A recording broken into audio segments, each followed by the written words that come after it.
Hello, can people hear me now? Oh, you're kidding me.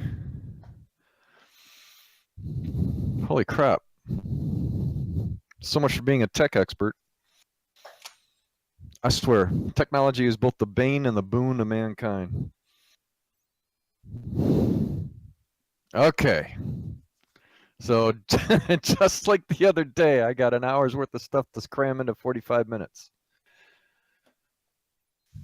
All right, well, hopefully it'll be worth your time for waiting. I apologize for the wait. So let's get to it.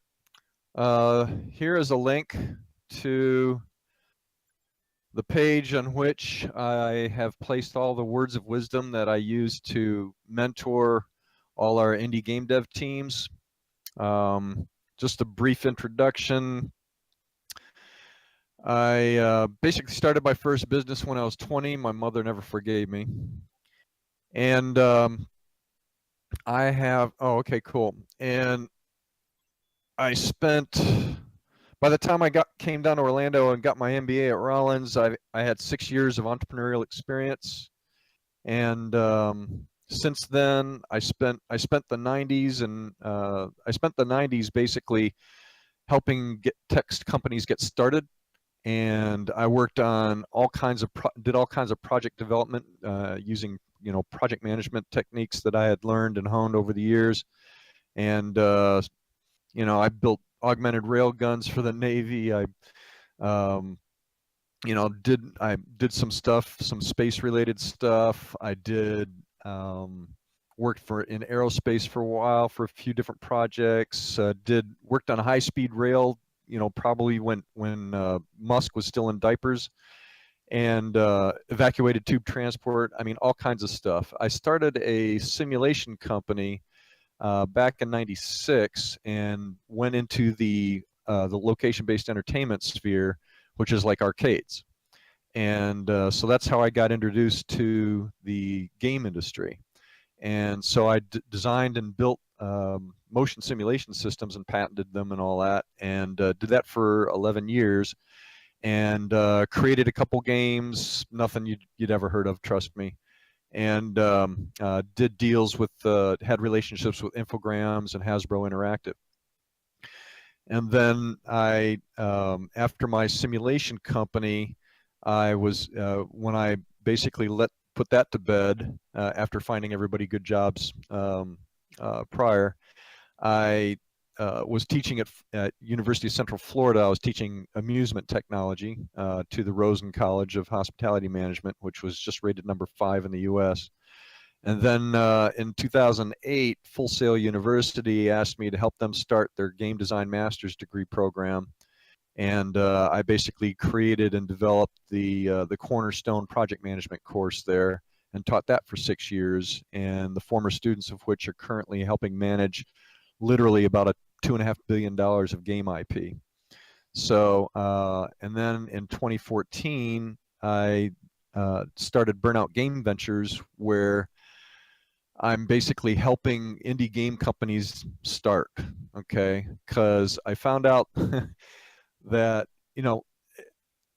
starting a startup is tough regardless, all right? No matter what, it's tough. And, only really 5% of startups that get started actually last more than a couple years. And and indie games are no different. In fact, indie games have a 95% failure rate. Okay, so it's like, holy crap, it's like, what the hell are we going to do to help? I was thinking, what the hell can I do to help these indie teams, survive? I mean, they have dreams just like every other entrepreneur of being successful, of having their own studio, of making games and releasing them. And so I looked into it, and it was pretty much the same story all the way around for everybody else. That, first of all, it's indie game developers, I found, typically just don't know how to make a business out of their game idea. And they focus on making games they want to sell, which aren't necessarily games people want to buy. And they don't plan, just plain and simple, they don't plan. So their scope, which is the work and how it's done, goes out the window. Ever hear of scope creep? Yeah, I'm sure you have. Their schedule, right? Like, taking 3 years to make a game seriously, that goes out the window. Marketing, what the hell's that? So, I mean, if you don't market yourselves, I don't care how good your game is, nobody's going to play it because nobody knows about it. So, uh, in any case, I'm hoping everybody can hear me still. Cool. So I put together Burnout Game Ventures, which is basically an incubator in which I invest in good game ideas and good game teams. We currently have about 330 plus people in our talent pool. Right now I found out this morning, we have 95 people currently actively working on projects. I've worked with 12 startups on 12 projects, and we have about 38 releases scheduled in the next 18 months. I'll be happy if we just get 10 of them released, but you get the idea. So what I want to talk about today is basically what philosophy, what culture, what things can I impart to you and to my teams that will help you and help them. I'm just going to say you for everybody. Uh, be more successful in what you're trying to do. Okay. So by starting out the first, I'm going to basically look at the first thing and just work my way down. I'm going to explain um, my words of wisdom, which are in yellow or gold, and then give you a little bit of insight as to why I have that particular saying, and then I'm going to support it with something that somebody more famous, I'm just famous, period. I'm not famous in any way, straight, form, or fashion.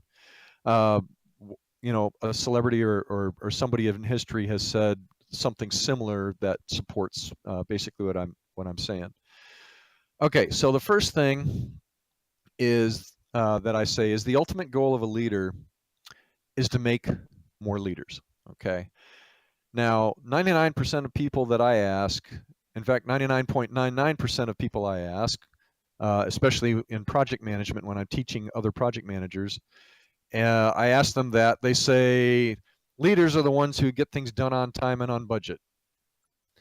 And I'm like, okay, so if you're the only one in your company that does that and you get hit by a bus, what then? You're screwed, right? Your company's screwed, your project's screwed, everybody's screwed. So you didn't really benefit anybody, you know, by getting stuff done on time and on budget. All right.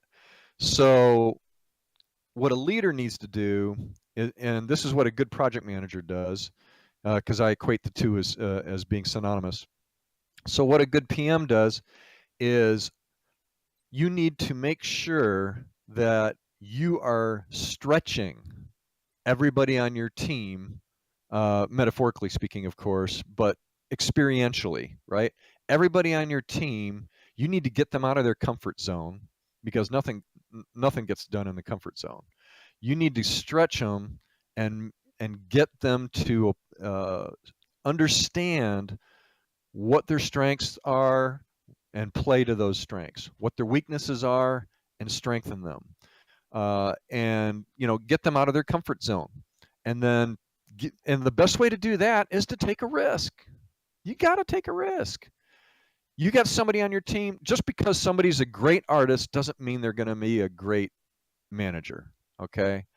um, um, the I think I'm trying to remember who wrote the book. First name was Seth, but wrote a book called Team Management in the Game Industry. And I'll never forget the story. And people like Andy McCarthy and so forth have kind of relayed these things to me in the past. But they're like, they the typical team will take if let's say your art lead disappears. Okay, they get a better job somewhere else, or they get sick of the industry and move on, or so forth, and now you got to replace them.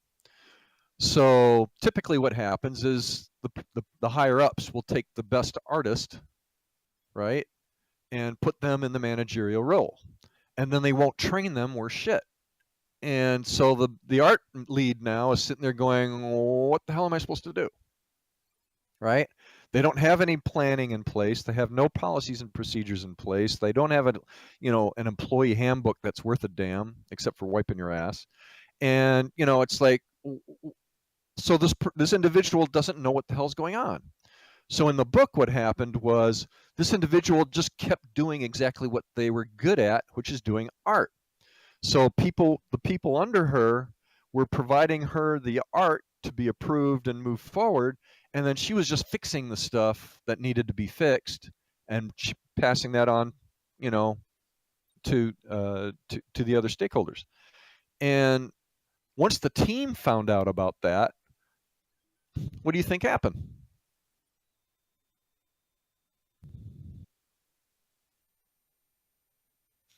Basically, the team said, well, what the hell? Why should I bother busting my ass to do something if she's going to be doing it all anyway? So they just started sending in substandard work and slacking and watching Facebook and going to online conferences. No offense meant there. So in any case, um, she's so now she's working like a dog, and she's not managing her team. The team morale goes down. All the proficiencies and productivity and efficiency and everything else like that just go through the floor. And the next thing you know, the project gets canceled. So you as a project manager need to make sure that everybody on your team is treated equal, is treated, well, they're created equal, but they need to be treated equally. And then you've got to take a risk, and you got to say, here, do this. Just give them something and have them do it. I don't care if it's crucial to the project. Okay, if you think that somebody has it deep within themselves to be a potential manager or management or leadership material, got to take a risk. Give them something important to do.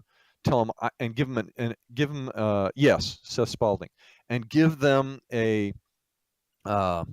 make it an impossible task. Say I want you to do 3 days worth of work, and I want it tomorrow by the end of business. Okay, and see what happens. All right, and so what you're doing here is you're getting them outside of their comfort zone. You're expanding their horizons, and then even if they don't do it that day, and they stay up all night tonight and tomorrow night doing it, and then they get it to you the following morning, they're still ahead of schedule overall. Okay, and then they can pat themselves on the back, and you pat them on the back and say, "Job well done." And they're like, "Well, I was late." That's not the point. Okay, the point is they just increased their capability, and so if a problem comes up and again, or a problem takes away from your capacity, then this person can step up and fill in the blanks. Okay, so that's why we say an ultimate goal of a leader is to make more leaders, because you need to make sure that the organization that you work for, the game company, the studio, the park, or wherever you work, whatever you're working at, you need to make sure that they have the ability to carry on without you. That is how you make yourself invaluable. Okay. And so, a couple thousand years ago, Lao Tzu, Chinese philosopher and strategist, said, a leader is best when people barely know he exists. When his work is done, his aim fulfilled, they will say, we did it ourselves. Okay. So, in other words, you don't take credit for it. Your team comes first, you make them into leaders, and then let them take the credit for it. Trust me, you do that for a career in games, and you're going to get a lifetime achievement award from somebody, guaranteed. Okay. Anybody have any questions about that?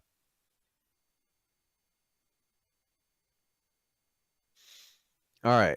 So, Mark, are you the only person in here, or what?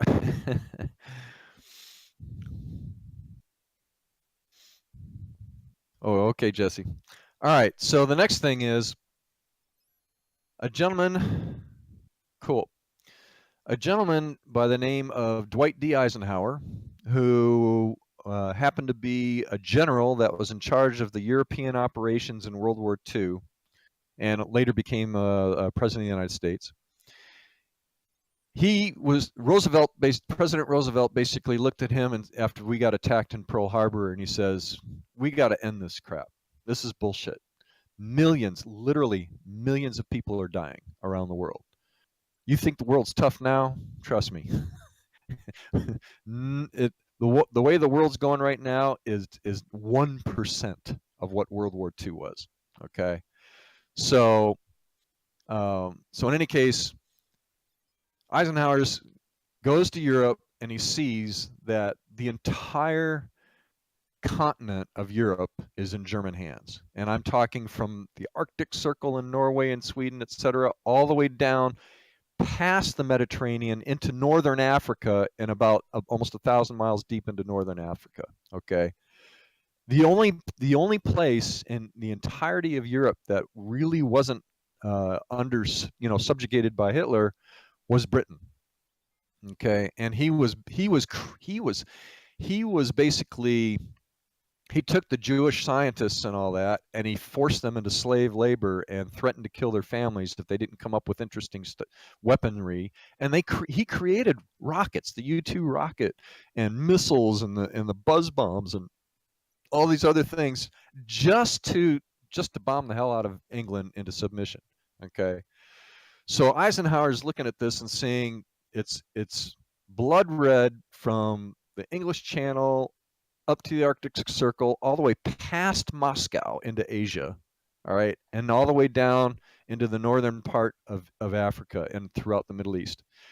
And his task was to turn that red area blue, okay, basically free the human race in those areas from Hitler's heel. So he does it, right? And as we all know and or suspect, but those of you who are veterans know this, you don't do anything without a plan. And so Eisenhower basically said, his favorite quote was, "Plans are nothing, planning is everything." And I'm like, well, wait a minute. Why are plans nothing? Okay. I mean, this is a guy who had like hundreds of people helping him plan, if not thousands of people helping him plan, freeing, taking the fight to Hitler and his armies and Mussolini and so forth, and taking the fight to them, kicking their ass and getting them and defeating them. Okay, when the entire continent was basically taken over, right? They had already won, basically. So plans are nothing for one reason and one reason only: change. Okay, and one of the things I like to say is change is inevitable, resistance is futile, which I think is something that I mentioned down later on. So because change, I mean, can you imagine in a theater of operations when you literally have 2 million men in uniform that you're basically saying, go here, go there, do this, do that, right? And that doesn't even include the 2 or 3 million that are on the other side, right? So can you imagine the amount of change that might be going on a daily basis, right? One bullet could literally make the difference. Some stray ricochet bullet can take out, a German major, and the next thing you know, that area gets, within 12 hours, that area is overrun by Allied troops. So you don't know. Okay, change is inevitable. Now, why is planning if plans are nothing, then why is planning everything? Well, planning is everything because when you're making your game, change is going to happen. You just know it. Okay, maybe your client's going to come up, hey, I got this new feature I want to put in the game, and you're in the middle of beta. It's like, well, wait a minute here, right? Well, in our contracts, we say when we're halfway through a beta, no more changes.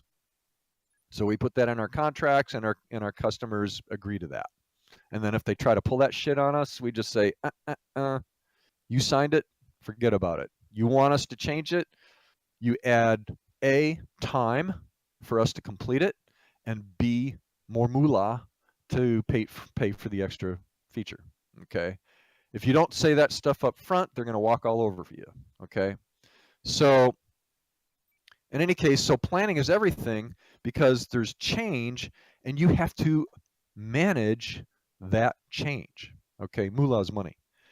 So what you do is a plan should have policies and procedures in place and roles and responsibilities for everybody on the team so that when a particular change comes up, a team member is responsible for that change and for dealing with it.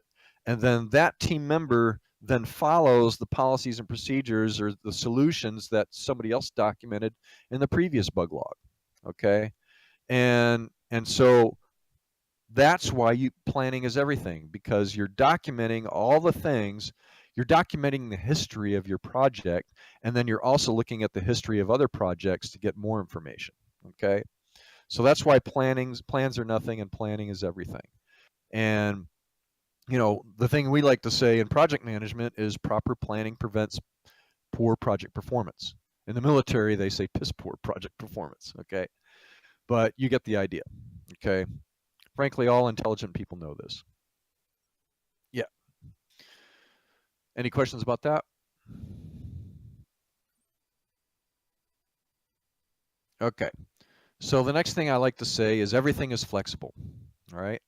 Now, this is usually very hard, especially I know you programmers out there, it's kind of tough, but yeah, everything is flexible. Absolutely everything. Okay. Plans are not written in stone. They are flexible. Why? Again, change. Okay. I see in politics, people complaining that, oh, somebody's a flip flopper. No, they're just a good project manager. You know, if we didn't flip flop when we fought World War II, we'd all be speaking German right now. Okay. And probably being enslaved. So, it's like everything has to be flexible. You just have to have, like I discussed a minute ago, the ability to manage that flexibility. Okay. So, Bruce Lee famously said, notice that the stiffest tree is the most easily cracked, while the bamboo or willow survives by bending with the wind. Okay. So be flexible. It's okay. Even on your objectives, right? Even with the objectives that you've developed for your game, I mean, shit, didn't start out as a first person shooter.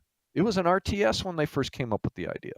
So it's like, and they changed it in the middle of development. Well, towards the beginning of it. So it's like, what the hell? Don't be afraid. It's okay. If it works, it works. So make sure you're flexible, okay, with your project, and you'll get it done faster and with a higher level of quality. Any questions about that?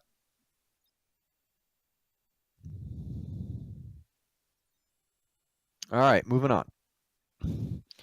So here, back to change is inevitable, resistance is futile. I will add to that, if you don't control change, it will control you. There's no question about that, right? No question about that.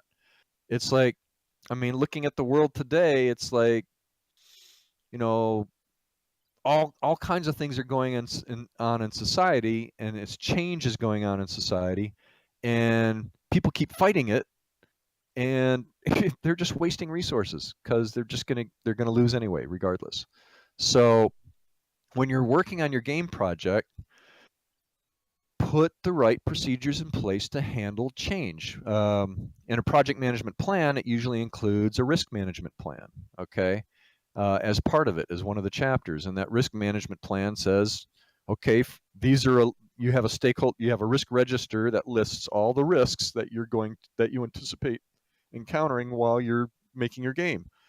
And then that says, okay, this is the name of the risk, this is a description of it, these are the areas that it affects in our game or in our project or development.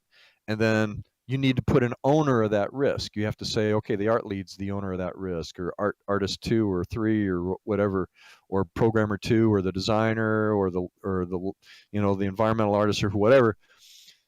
Somebody has to own that risk, and then that person is now responsible for handling that risk if and when you think it's going to happen, or if it does happen. If it happens, it's no longer a risk, it's an issue, right? The difference between a risk and an issue is a risk hasn't happened yet. And keep in mind too, something that you really have to understand here is that there's just like there's the dark side, there's also the light side. Just as there are threats and negative risks, there are also positive risks. We happen to call those things opportunities. And if you're handling change and you're only handling the negative risks, the threats, and ignoring the opportunities, just shoot yourself in the foot, okay? Because an opportunity might come along that could just wholesale wipe out all your negative threats. And if you're not looking for it and you don't have an eye on it, or you're not like you know, keeping an eye out, or just being aware of these things, you know, it's just going to make life a lot more difficult. So keep an eye open for opportunities and keep an eye open for threats. Okay, and so set up the policies and procedures to control change, or else there will be trouble. Okay. So the next thing is, I like to say, is lose the ego or lose the project. And it's real simple, people. I have been presented with thousands of projects, from every kind of technology, every kind of service, from sales teams to, um, you know, rocket scientists and everything in between. And I'll tell you right now, every single project I've seen failed for one reason and one reason only: from some asshole's ego. Absolutely. Absolutely. Okay. You know, I had one guy come to me and say, "Oh, we lost the project." And I'm like, "Well, why? What happened? I thought everything was going great." And he said, "We didn't get our materials, our resources in time. You know, we had a deadline to meet and we were waiting on some resources and they just didn't get here in time. And so the customer canceled the contract." And I was like, "Well, why didn't they get there in time?" He says, "I don't know." So I said, give me the contact information of your supplier." So he gave me the information. I called the supplier. I said, "What's up? And you know, why did you not receive? Did you have the materials and the resources?" He said, "Oh yeah, we had it." And I said, "Well, why didn't you get it to him on time?" He says, "Well, my buddy in another company had an emergency and needed it right away, so I gave it to him instead."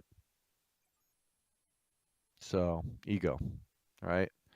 So a corollary to that is, you know, so just put it in your pocket, right? Just, you know, I'm not saying an ego is a bad thing, but it's just like change. If you don't control your ego, it will control you. And if that happens, then you know, you're a reality star that's running for president of the United States. So an ego and an open mind are also mutually exclusive. Okay, because people sit there and say, "All right, you can have a huge ego as long as you control it." All right, which means you still got to put the team first and all that. We'll talk about that in a minute. So lose the ego or lose the project. An ego and open mind are mutually exclusive, because an ego basically tells you that you're better than everybody else, which means your ideas are superior to everybody else, which means, you know, you don't care about anybody else's ideas. So if an issue occurs and you believe you know how to do it and handle it, and you don't, and you're not willing to listen to somebody else, well, don't be surprised if you're looking for work, okay, when they cancel the project. And not only are you looking for work, but every team member on the team is looking for work. So everything's flexible. Don't worry about it. Open your mind, listen to what other people have to say, and get your projects done. Okay. Anybody have any questions about that besides McDonald's? All right.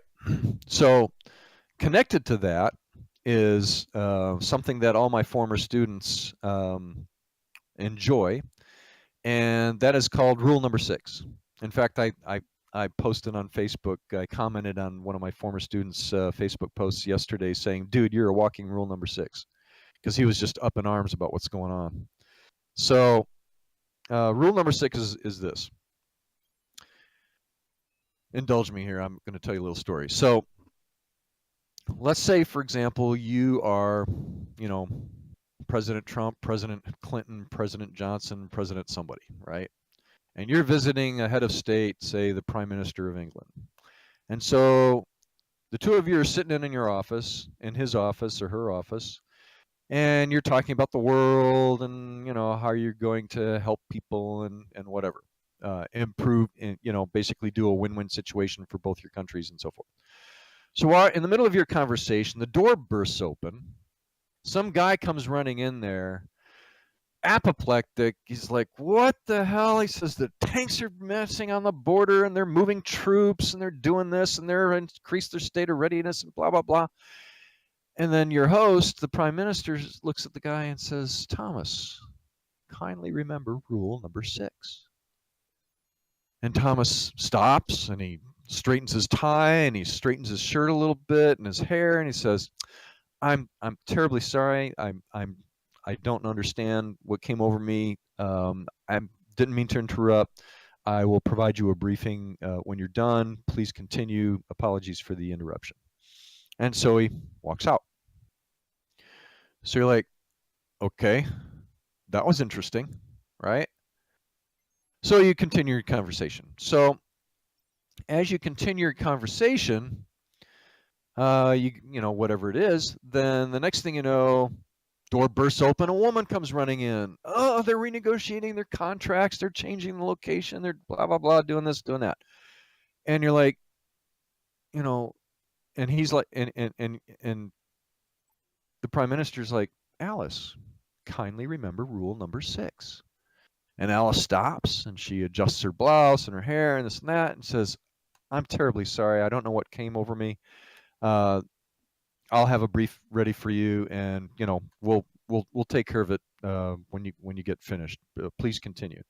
And she walks out the door. And so you're sitting there going, "Okay, that was that was interesting."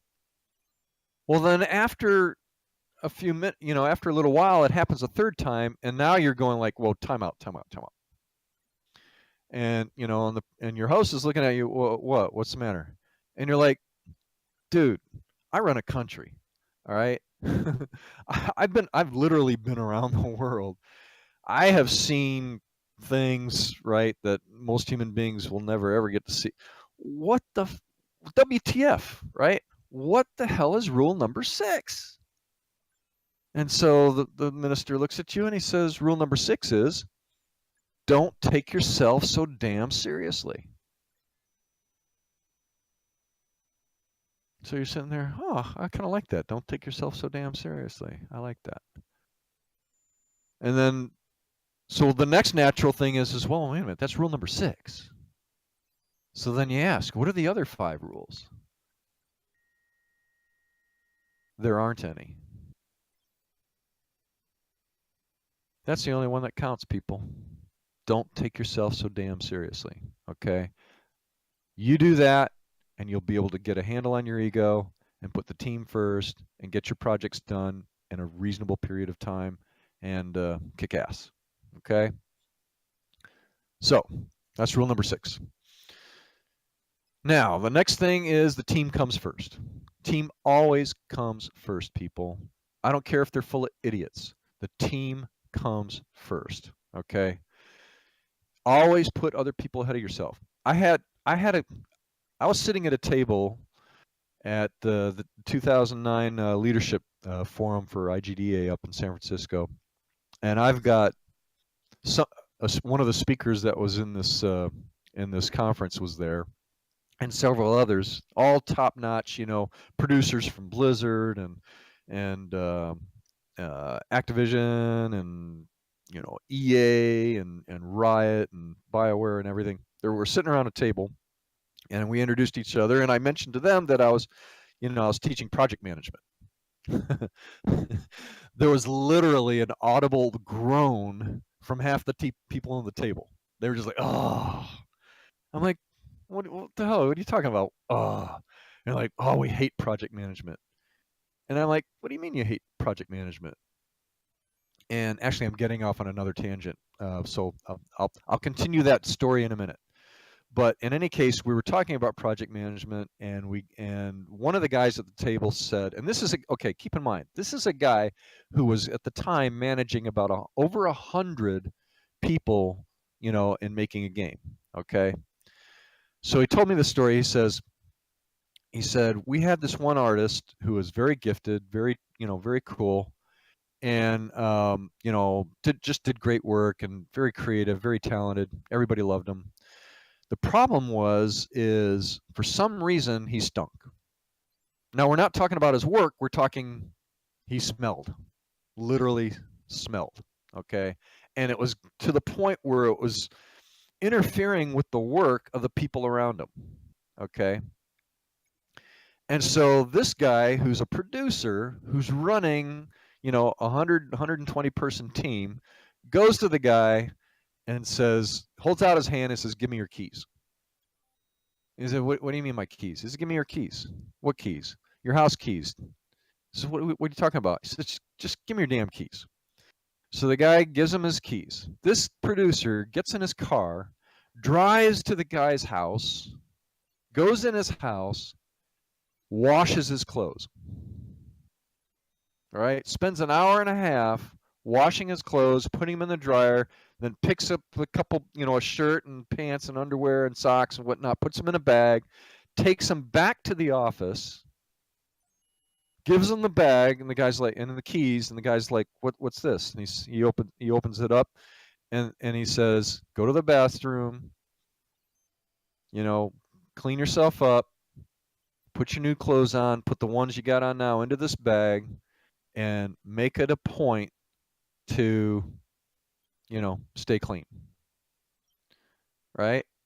That, ladies and gentlemen, is a effing good project manager. Okay, put the team first. Okay, puts the team first. Right? Put his ego in his pocket. You don't think he had better things to do? Okay, put his ego in his pocket and said, "I'm going to make." And I'll tell you this right now. He said that was like about a month ago, and he says the productivity from this one artist went up like 100%, and he was already good. So, that's what happens. So the team comes first. And Napoleon Hill, who was a really famous motivational speaker and wrote many books and things like that, said, "It is literally true that you can succeed best and quickest by helping others succeed." Okay. One of my favorite things, and one of the things that drives me and drives Burnout Game Ventures is, and Crispy Critter will attest to this, and so Gorlandelli and so forth, is if you're not helping others, then what the hell good are you, right? If you're not helping others, what the hell? So that's what we do. We always put the team first, and we always do what we can to help each other out. Chris is on one team. Gabe is on another team.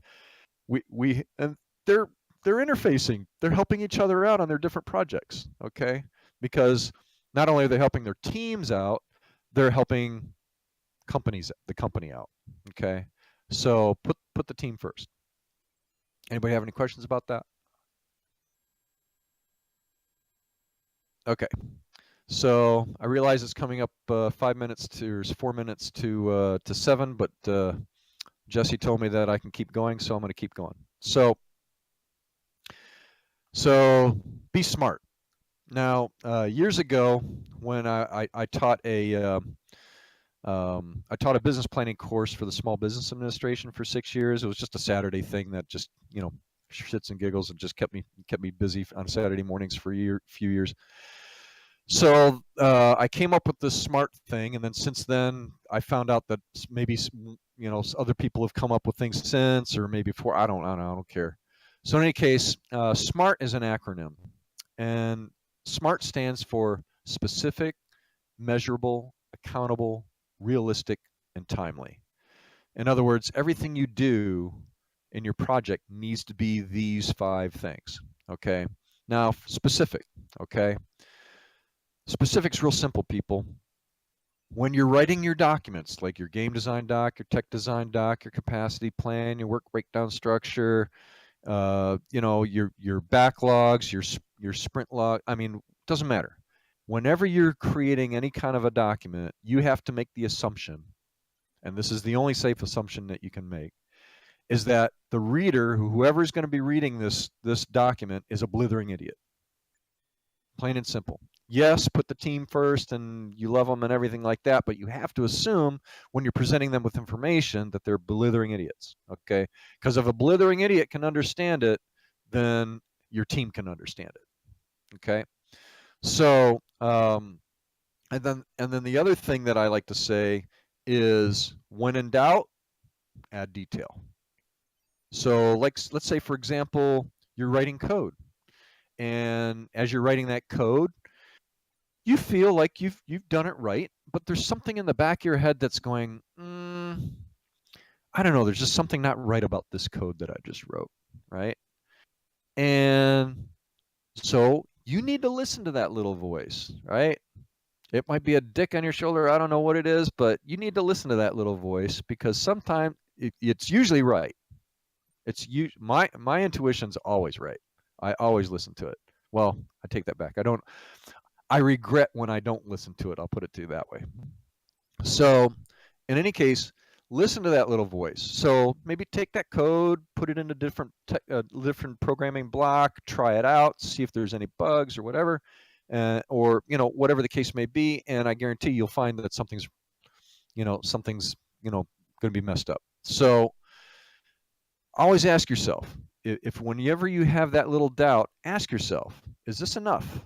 Is this going to answer anybody's questions? Are people going to be bugging me with questions after I've written this because they don't understand it or whatever? So just make sure that, when you have any kind of doubt, just add more detail. Okay? Detail is context, and context is understanding, and understanding makes the world go round. Okay? So that's what we mean by specific. And I'm going to talk a little bit more about that later. The next thing is measurable. This goes hand in hand with being specific, okay?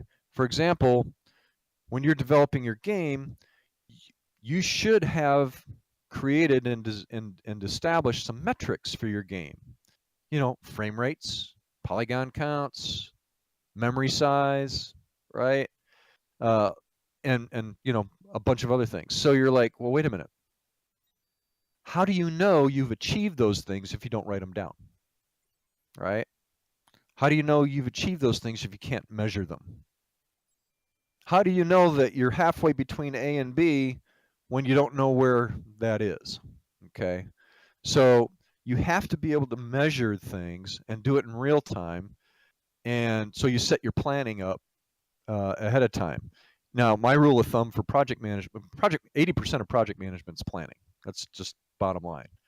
So what I do is I say, okay, I set aside the first 20% of the schedule for planning, and I mean nothing but planning. If anybody starts working on the game, I crucify them, okay? Get the plan done first. Now, it's not going to be a perfect plan, except for the fact that it's going to be able to control change, which we know is going to happen once the other 80% of the schedule starts, okay?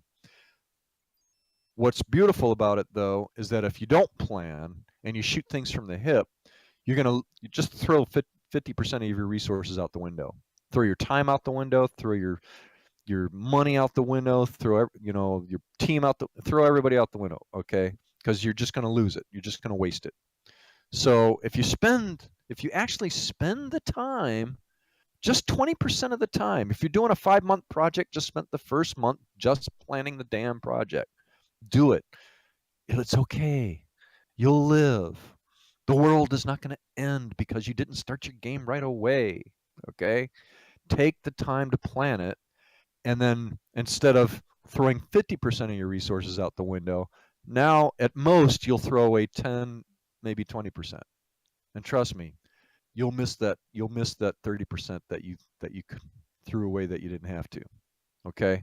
So just do it. Yes, just plan it, okay?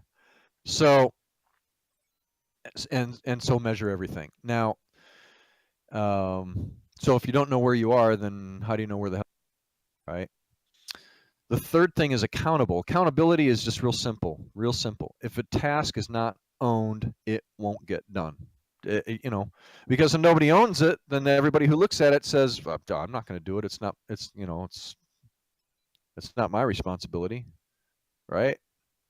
Maybe they're not putting the team first. So, you know, make sure every task and every responsibility has an owner, and then hold their feet to the fire. Make sure that they do what they're supposed to do, and everybody on the team is accountable to everybody else. So if you're on a team and you see somebody else isn't doing what they're supposed to be doing, that they agreed to do, that the whole team agreed for them to do, you know, make sure that they do it. Hey, what's up, man? How, aren't you supposed to be doing this, right?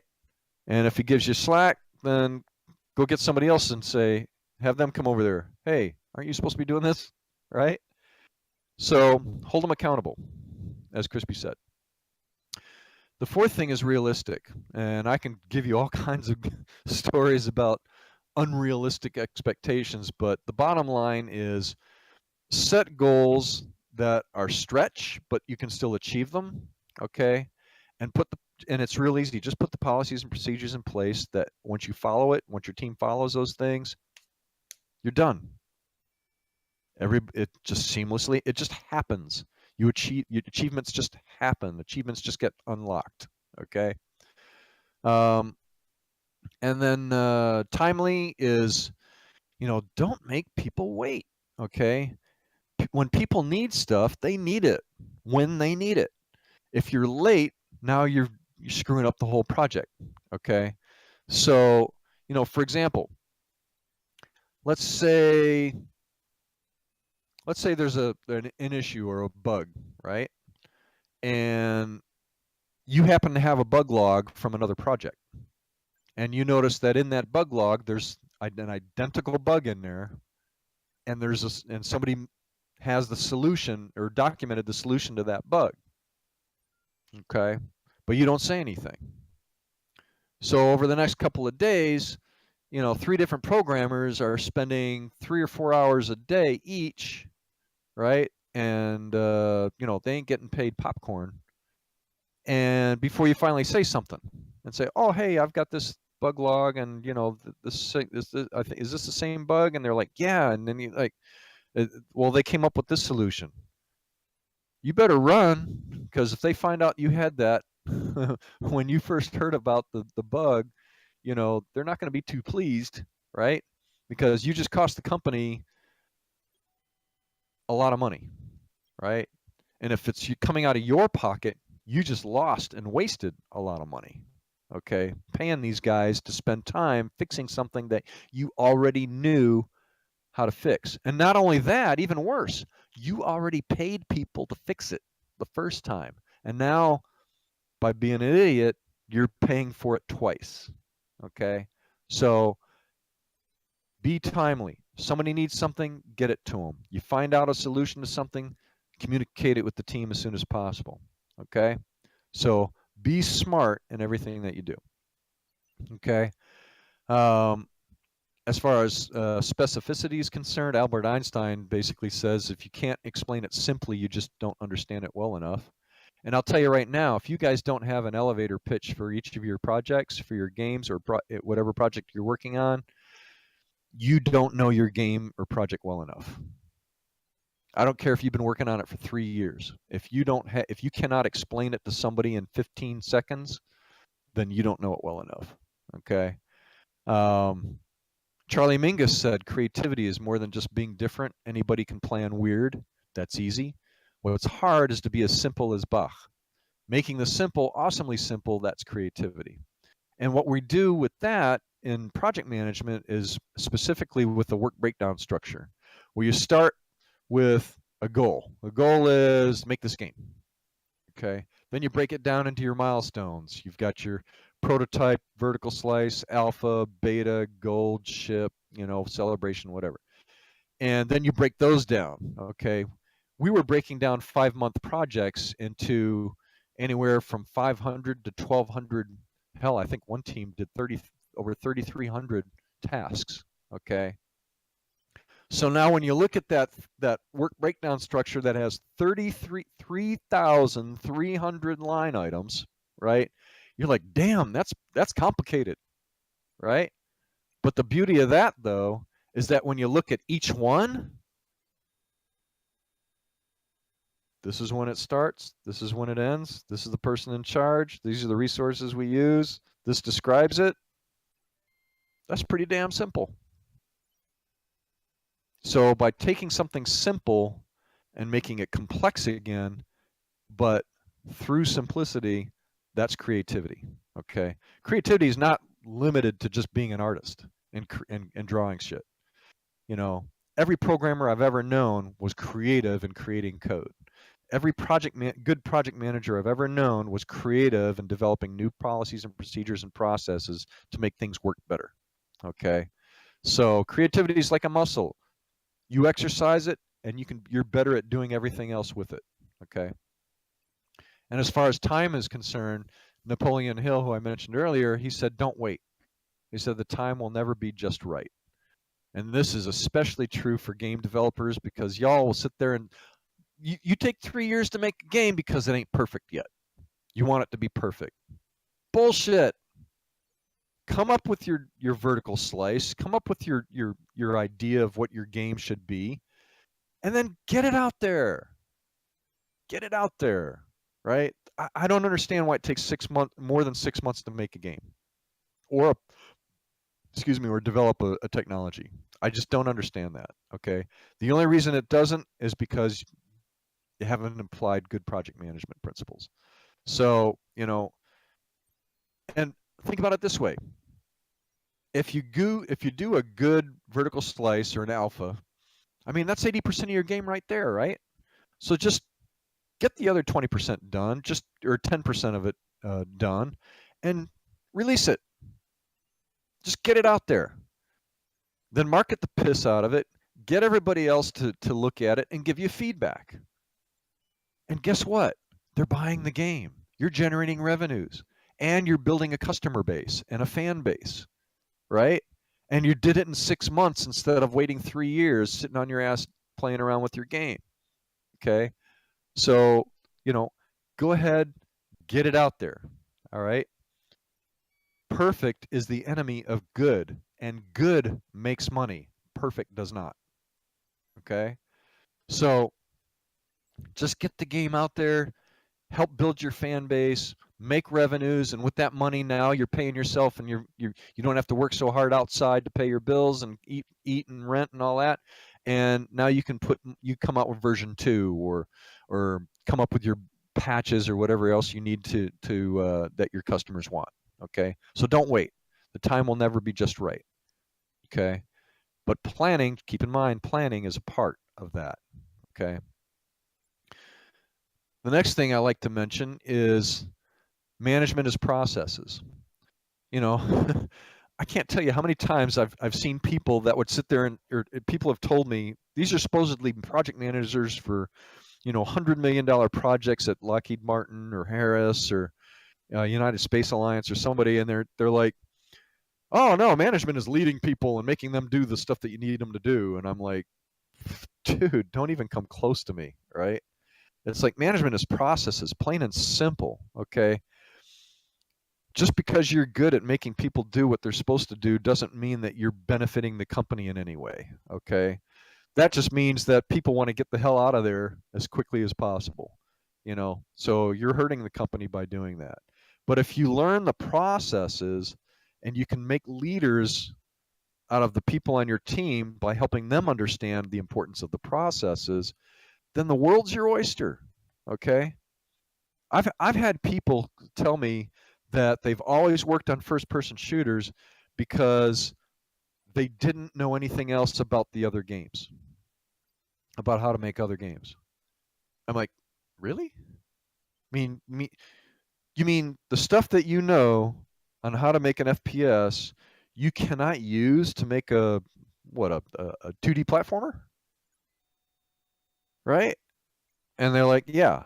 And I'm like, oh my gosh, right? Who sold you that bill of goods? Because, you know, I got a bridge in Florida that I want to sell you. Okay.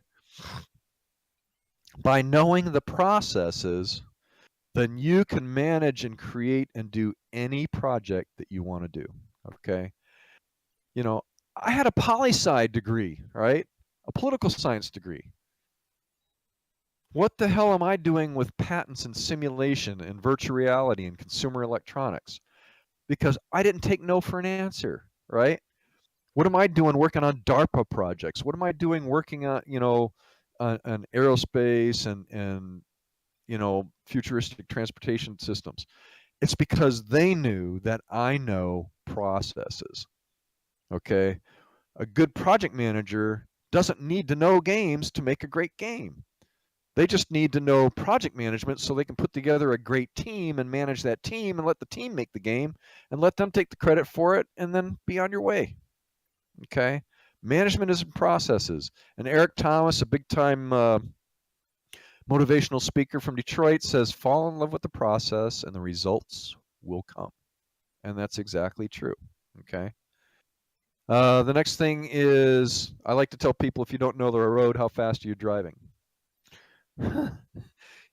So back to that story where I'm sitting around the table with all the producers. So, they groaned about, oh, project management, we hate project management. And I'm like, why? And they say, well, it stifles initiative and creativity. And I'm like, stifles initiative and creativity?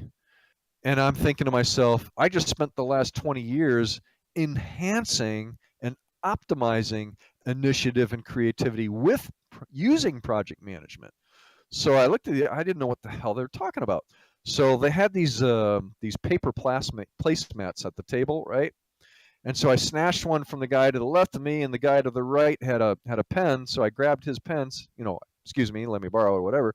And I grabbed it. So I drew point A in the upper right hand corner of the placemat, and I put a dot in the lower left side of the corner and put point B.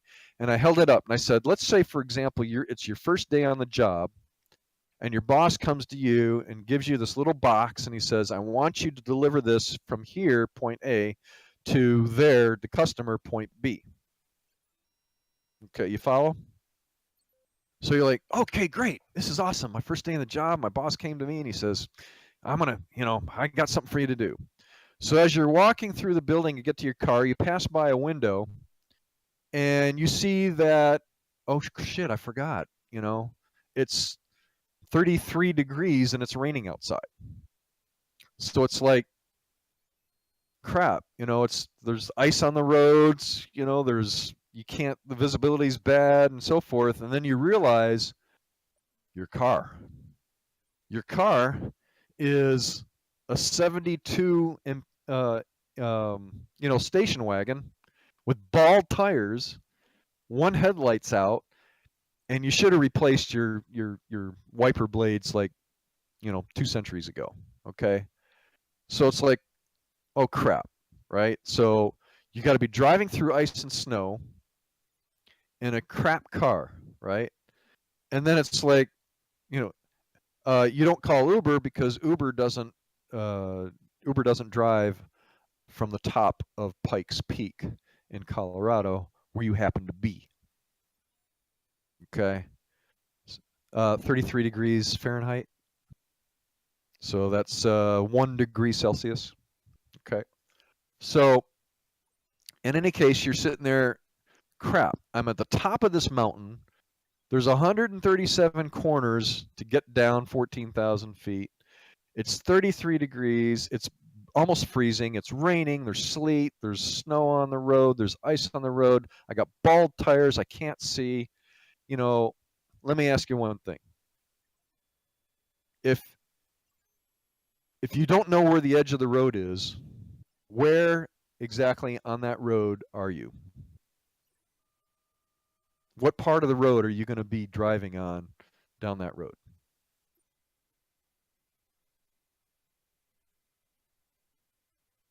Nobody knows. Well, yeah, but what part of the road are you got to get down. So what part of the road are you going to use? You're going to be as far away from the edge of the road, exactly. You're going to be as far away from the edge of the road as you possibly can be, which is the middle of the road. And now how fast are you driving?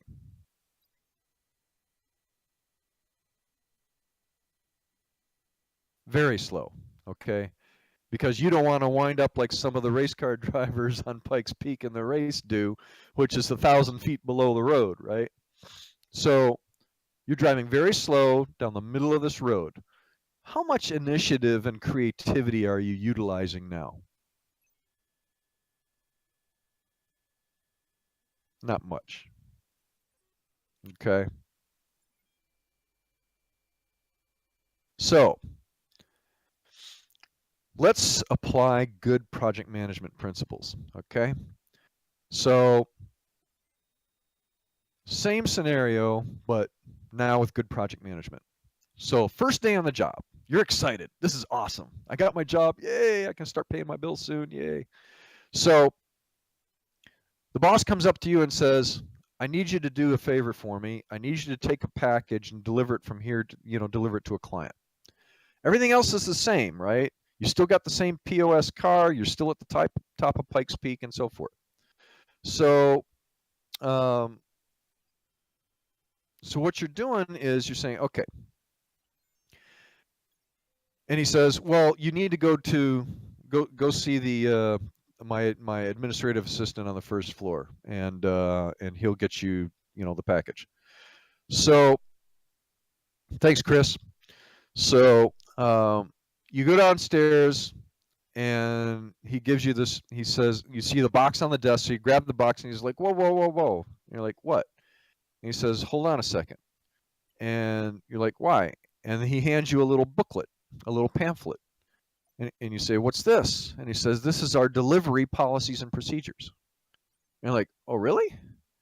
So you open it up, and the first thing you see is a map that's outlining every single corner all the way down to the mountain. And not only that, you see there's there's a scenic lookouts. You see there's a diner, a restaurant, there's a gas station or two, and so on and so forth. And you're like, oh, this is cool, right? And so you're like, okay, can I go now? And he's like, no, wait a minute. And looks out the window. Looks like a nice, beautiful day, like it's here in Florida. And checks the radar on the app. Looks like clear weather. Can I go now? No, wait. Gets on the phone. Hello, Sheriff. Yeah, we're getting ready to do a delivery. Would you mind closing the road for us, please? Okay. So you're thinking to yourself, okay, that's cool. I get the whole road to myself. That's awesome. Even though I have a POS car, at least it's going to be cool, right? On a beautiful day, delivering a product. And then as you're ready to walk out the door, he shakes these keys, and you're like, what's that? And he says, it's a delivery vehicle. Like, what do you mean? I have a car. He says, trust me. Throws you the keys. You walk outside, you click the button, and the lights and horn on an WRX STI go beep, beep. So you're driving an awesome car. It's a beautiful day. The road is literally yours. What part of the road are you using now?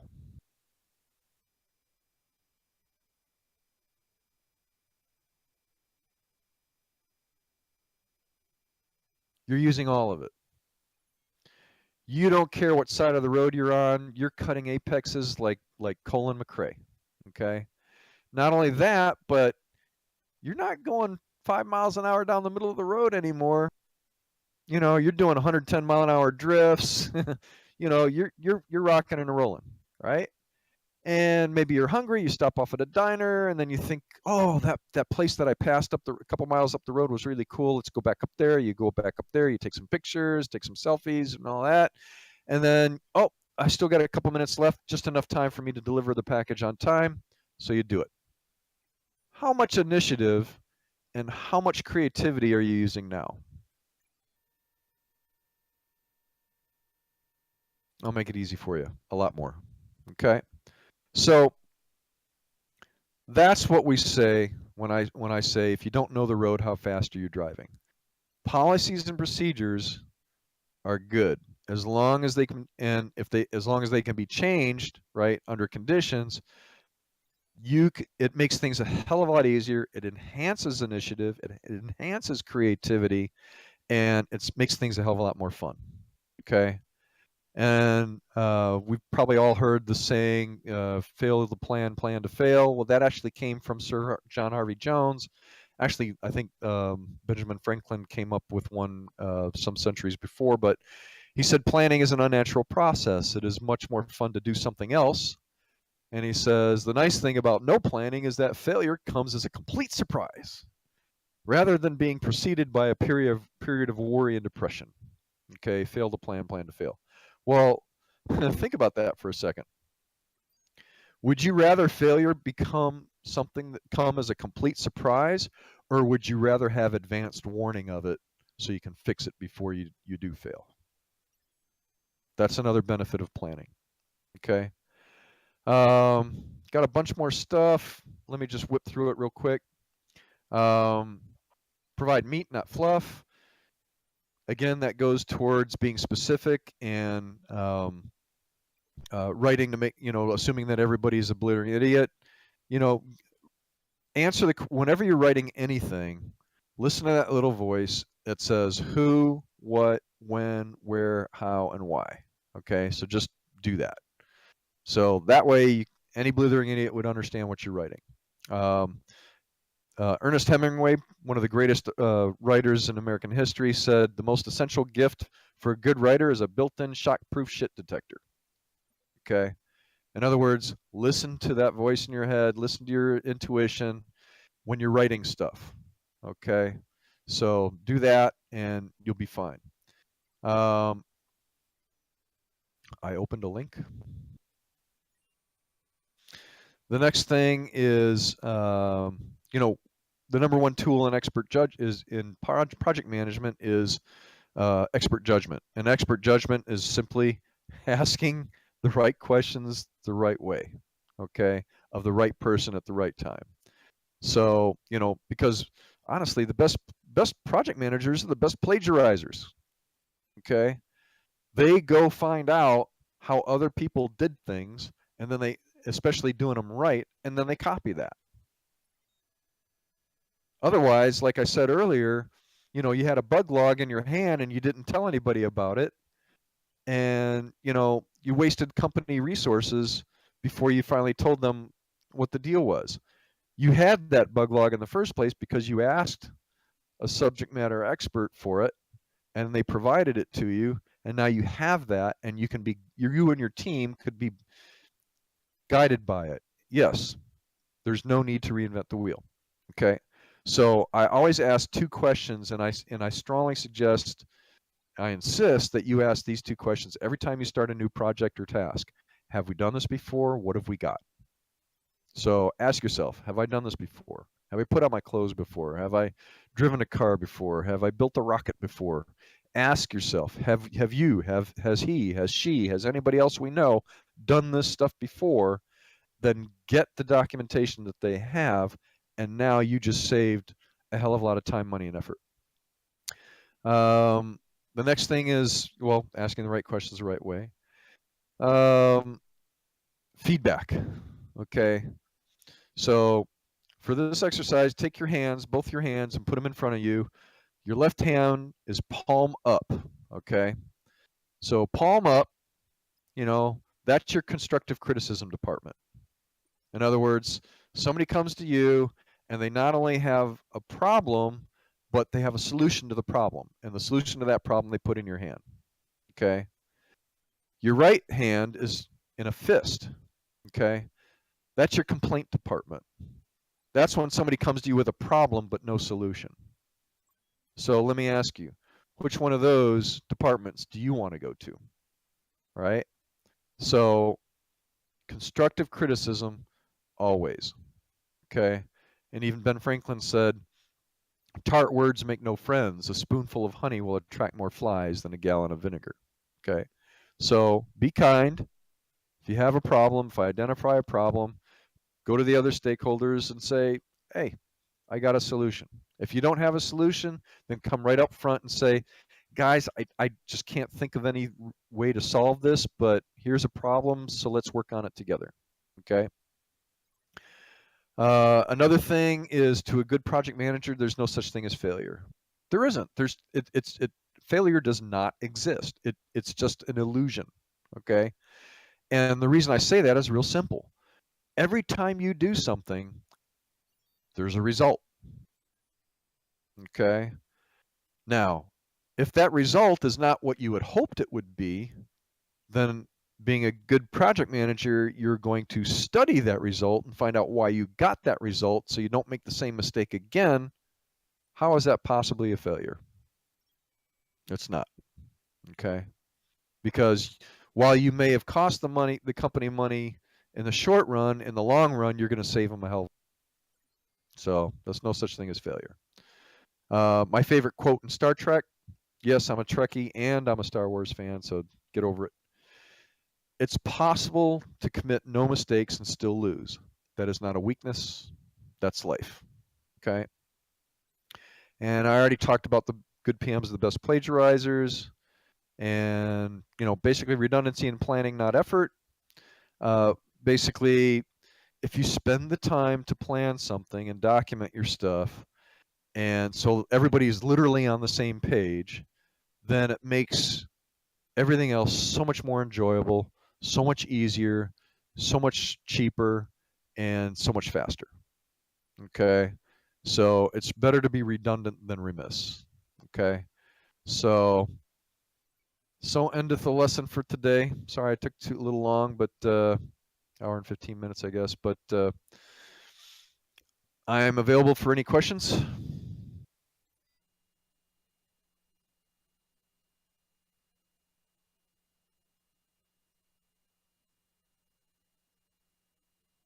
If you unmute, I can hear you. Thank you. My pleasure.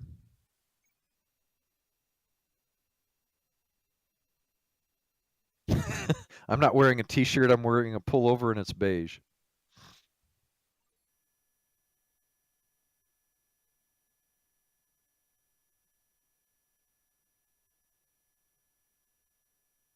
Diet Coke. No Pepsi for you. Favorite food? Well, I got two favorites. I got sushi and Persian food, kebabs and all that good stuff. Ew. Truly top tier questions. Haha. Oh yeah. Parting advice. Don't die with your music still in you. You got that music in you. You want to create a game. You want to climb a mountain. You want to do this. You want to do that. Don't. Just do it. Just do it. And you don't want to be on your deathbed or going, shit, I regret not doing that. Do it. Okay. Tell us some more about some of the projects you're able to talk about for BGV. um, for BGV, well, one of the projects we released Bid Evolution. Major Games released Bid Evolution a year ago, and we really haven't started marketing it yet because we've just been playing with it and working on other projects. But we've passed the 15,000 unit mark. It was favorably reviewed by PewDiePie, and IGN gave it an 8.1. And so what we decided to do is, with our fan base, we decided to, we collected a lot of feedback and everything, and we decided to redo the game. It's in Game Maker, and we redid the game in Game Maker with the new version, and then we also did a parallel effort um, in Unity. So we're getting ready to do a re-release of the game on Steam, uh, and I'm in the process of lining up venture capital to pay for the marketing, and we've partnered up with one of the top game marketing indie game companies in the world, and so they're going to market the piss out of our games, and we're going to rock and roll and make some money and have some fun. The second game in the there's 3 games in the portfolio. The second game is also by Major Games. It's called Vectromirror. Bit Evolution is a 2D retro platformer where you go through 4 worlds, and you evolve as the worlds evolve. So the first world is an Atari world The second world's a Game Boy world. The third world's Nintendo, and the fourth world is Super Nintendo. And it's so much fun. It's really a lot of fun to play. The new game is called Vectromirror, and it's completely opposite. It's a 3D exploration. We call it a parkour game. So the environments, it looks real Tronish. And oh yeah, we have some Steam keys for Bit Evolution that they're giving away tonight. Vector Mirror looks a lot like Tron. It's got some Portal, maybe some Portal elements in it, and the environment is moving and things like that, and you have to figure out you have to find your way out through to the end. And we're developing it for PlayStation VR. And man, it's literally whenever we exhibit this game, we put it on a 55-inch screen, and people, even my age, will be walking by, deep in conversation with somebody else. They'll see it out of the corner of their eye. They'll both turn and stop, and then their jaw will literally drop. And then they'll get in line to play the game, and they'll wait a half hour, 45 minutes to play it, either on VR or with the controller. So it's badass. And then the third game is a mobile game that we're developing, that Adventure Beard is developing, and it's basically a mobile puzzle game, and it's a PAX East finalist from I think 2012 or 2013 that we're redoing, and we're upgrading it and everything else like that. So Adventure Beard's doing that. So those are some games that we're working on, and then Chris, who was with us for a while, he and I and a team of 13 others are developing the next, what we consider to be a new way to experience virtual reality. So it's both a hardware and software platform that allows you to integrate all your peripherals into one system and to take it with you wherever you want to go. And that's all I can tell you about it. It's patented, and we're going to be doing more patents on it soon. Have you ever been on an event like Pixel Heaven? No, I have not. But that's something that I've encouraged Connor Van Dyke over at Major Games to do. Maybe I'll get some more rigged keys. Rigged keys. What do you think happened with PM and Diablo 3 development as it took so long? Well, I know John Romero, and it's like okay, so it was a cluster. It was a cluster, from the top down, and because you had studio changes, you had IP change, you had all kinds of things changing, and they didn't plan it. First of all, they didn't plan it out very well from the beginning to handle change. Of course, they didn't have enough money set up for it. They didn't have the right team for it. They allowed the stakeholders to have too much input at crucial times in the development cycle that they should have just told them no, right? Because they would have released that game in 3 years instead of 12. So that's my 2 cents. Take it or leave it with regard to Diablo 3.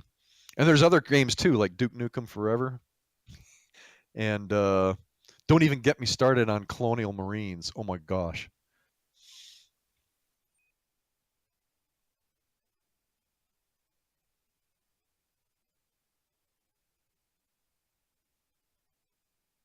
You should get started.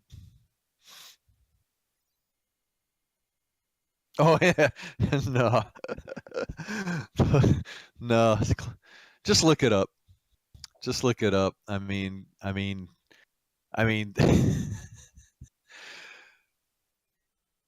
They shot themselves both feet, both kneecaps. I mean, they go to E3 and they show the world the most amazing video and gameplay of their game, and then they didn't do it.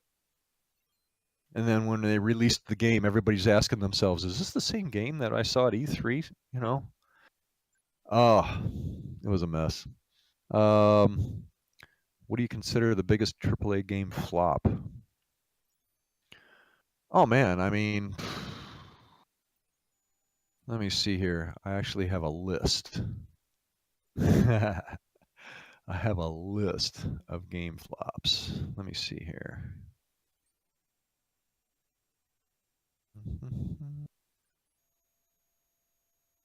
Game fails. Oh, some big ones. Well, obviously 38 Studio, right? Um, that was a major flop. Um, Aliens, Colonial Marines, Duke Nukem Forever, Final Fantasy 14. Oh, I mean, seriously? Kingdoms of Amalur, Reckoning from Big Huge Games and 38 Studios. The Old Republic, the Star Wars, the Old Republic. Okay. Um, and there was one called Too Human from Silicon Knights that Microsoft Studios did. Um, yeah, that was something else. Silicon Knights also did X-Men Destiny, which through Activision, that wasn't the greatest either. But those are the flops that I know of. Yeah, I think that was one of the biggest things. Kind of like Colonial Marines, you know, it was just Too Human was it had good gameplay, but I mean, it just wasn't what everybody said it was supposed to be. Oh, and then the ending sucked too. How do you handle clashes in the team? Well, first of all, everybody needs to abide by rule number 6. So if everybody doesn't take themselves too seriously, then clashes are minimized. Okay. Um, and you know, it's still going to happen. We're human. We make mistakes. We all make mistakes. So, you know, if there's a clash going on the team, then you know, other people on the team who hear about it or whatever need to step in and for the best betterment of the team and say, hey, what's up? You know, let's talk about it. Okay. You know, what's so crazy that you have to, you know, cause a ruckus and you know, we're making games here, right? It's supposed to be fun. So just don't take yourself too seriously, and you'll minimize clashes.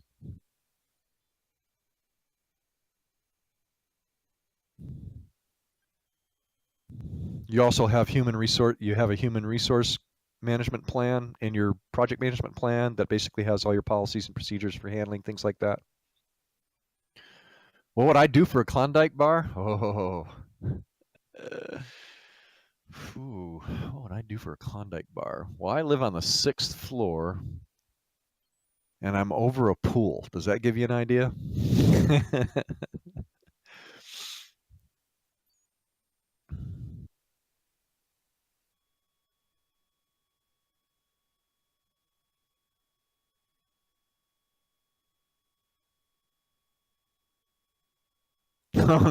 No, it's gonna definitely have to be a cannonball into the 9-foot section of the pool. Yeah, trust me, I've been tempted. I know it's stupid as hell, but still. Sploosh, sploosh. What game project did you work on that you felt went the best, smoothest? Um, Vectromirror. I mean, we had Connor and the guys at Major Games in 1 month put together a pre-alpha prototype that we've been showing people for months now that is just, you know, causing people's jaws to drop. And, you know, they just applied good project management principles and the stuff that I taught them, like that I just mentioned in this talk. And yeah, they came up, they just knocked this thing out. And honestly, they have a great team. I mean, the lead programmer is just like Mozart. I mean, this guy can program like it's nobody's business. And you know, the game designer Gabe, he's not with us right now, but Gabe, this guy, him and Trey can man, these guys can design some great stuff. And then the artists are just totally wicked. Peer pressure, just do it. Yeah, whipped cream. Why do game devs avoid stating political opinions? Because it's not necessary. Opinions are like assholes. Everybody's got one and they all stink. Who cares? All right? It's more fun to make games. Roughly how much time is required to plan a AAA game? Well, the companies that do it well, they typically spend about 6 months planning the game. The management team will plan the game first for 6 months before they put the team together. And then they put the team together and then spend 3 years, 2 to 3 years making the game. That's for a good AAA team. How many people? Well, AAA, I've seen. Well, Destiny was only. They started with what, 75 people? I think they finished with like 150. They doubled the team, but yeah, figure out about 100 to 150 people. The Old Republic was huge. So does not telling someone you are a vegan? Oh yeah, unless it's Call of Duty. Spam, spam, spam every year.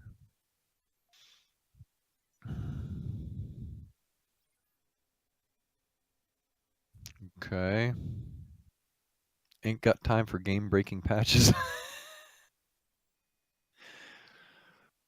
Well, if you don't patch your game, then I hope you like getting food stamps.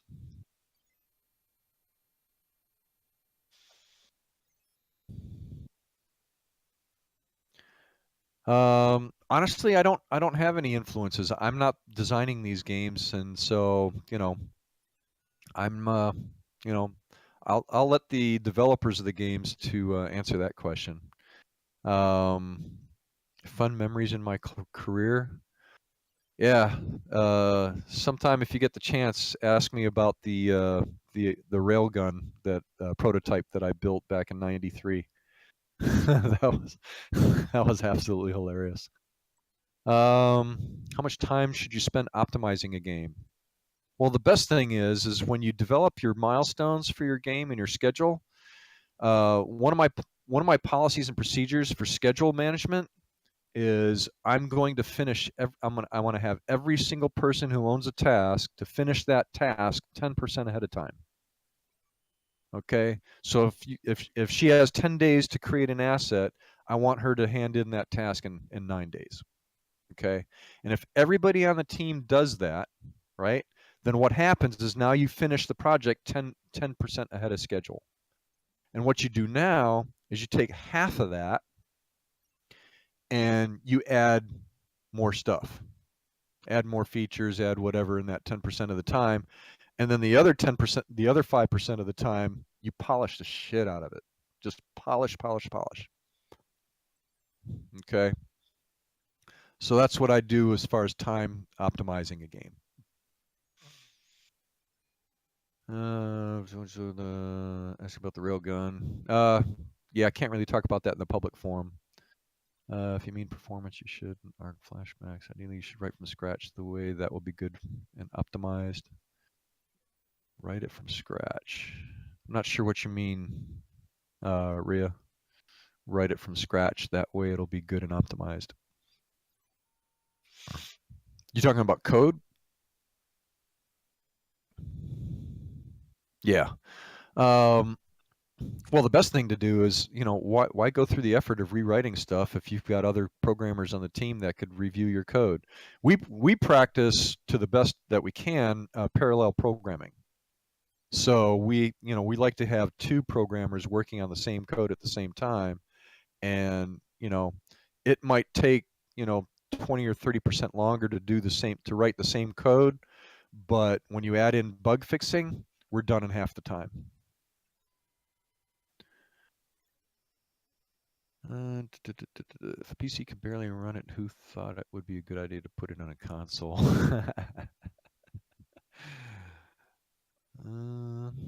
Well, you realize consoles and PCs are, two different animals. Yes, they're both, especially the Xbox ones are PC based, but yeah, there's still different coding and whatnot for all that stuff for each one of those. 5-minute warning. Okay. What you got for me, guys? 5 more minutes.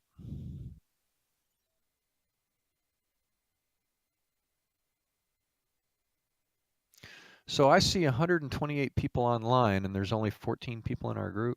What's up with that? Spitfire questions. Slackers. All the new consoles and PC both use x86, but it's the hardware that makes it hard to work with sometimes. Yeah, I'll agree. Well, it's not just the hardware. I mean, Xbox, I became an Xbox publisher in a couple days, in like 3 days. It took a couple months with Sony. What's the most fun memory in all my career? Oh gosh, I got too many. Way too many. I've got a good 20 great fun memories. Um, people who don't know, people who don't care, people who don't use Discord. I'm here for the giveaway and the talks. I'm here for the beer. That makes us even. Favorite color, purple. Actually, Sony made it really easy to publish games for PS4 a year ago. Yeah, they say that. Are you Master Roshi? Well, yep, my students gave me that nickname. And I don't know whether it's the turtle on my back or um, the collection of reading materials, but yeah. What beer? Actually, I'm non-alcoholic every other year, so right now it's Klausthaler, Caliber, Beck's NA. Was there a game you thought was going to fall flat but ended up great? Huh, that's an interesting question. I can't think anything that comes to mind right now. I mean, I think everybody is just stunned at the popularity of Go. I just think it was the right time and the right place to do a game like that. We we've thought about and actually planned a game similar to that, augmented reality. But hey, man, if it works, it works. I'm really happy for them. Why do people make console exclusives? Well, it just depends on what you want to do. I mean, you don't have to, right? That's a choice that you have to make. So, if you want to choose to be an exclusive with Sony, for example, then you get their benefits that they offer in return for that. But, now you're limiting yourself. We're the mind at BGV where we're going to release every game on every single platform we can get our hands on. Okay, because every time you release a game on a new platform, it helps the releases on the other platforms. Wide contracts, yeah, reading materials. Yes, that's a good deal for Sony MS. Yeah, 2 minutes. I'm in Orlando, O-Town. I came down here from Detroit City.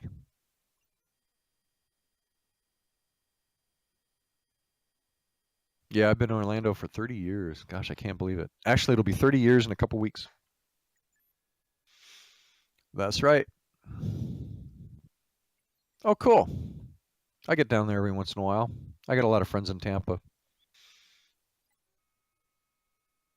Why is cross-platform so rare? Because people are so damn lazy. Hey, Jess. Cool.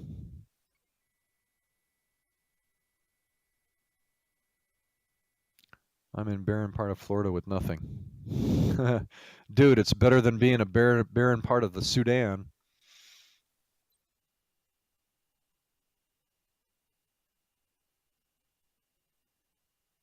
At least you have McDonald's.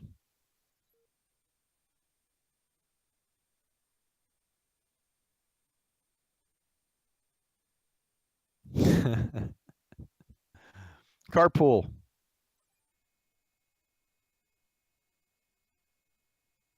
Got 1 minute left. If that.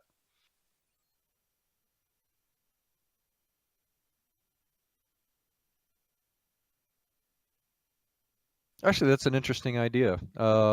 If they could work together like that, I don't know of anybody working on anything like that. I'm assuming that I'm understanding what you're saying, but come buy me a soda sometime. You buy me lunch, I'll buy the soda.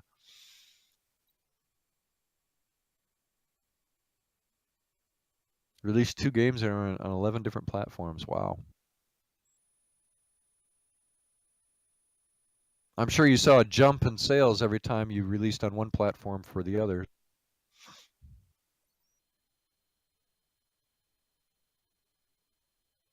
Time's up. No problem. If you guys want to keep chatting, no problem. Move over to the front lobby. You can all verbally talk over there instead of just type.